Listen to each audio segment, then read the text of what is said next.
करने का तरीका। नंबर 1, पहले दोनों हाथ धोए जाएं। नंबर 2, फिर बाएं हाथ के साथ अपनी शर्मगाह को अच्छी तरह धोना चाहिए। बाद में हाथ मट्टी या साबुन वगैरह से साफ करें। नंबर 3, फिर नमाज की तरह वज़ू करना चाहिए और पाँव गुस्ल से फारग होने के बाद धोने चाहिए। नंबर 4, वज़ू करने के बाद अपने सर के बालों में हलाल करें और इस तरह के हाथों की अंगुलियां तर कर लें। दाएं हाथ से सर की दाएं जानब और बाएं हाथ से सर की बाएं जानब बालों में अंगुलियां फेरें और बालों की जड़ों को नहायत उम्दा तरीके से तर करें। नंबर 5, फिर 3 चुल्लू पानी भरकर सर पर डालें। नंबर 6, फिर बाकी सारे जिस्म पर पानी डाल दें।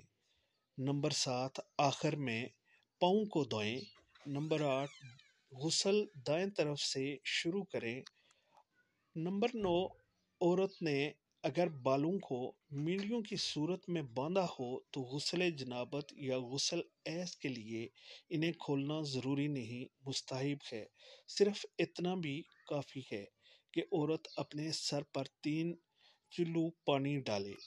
नंबर 10, छुप कर और 70 डांप कर गुस्ल किया करें।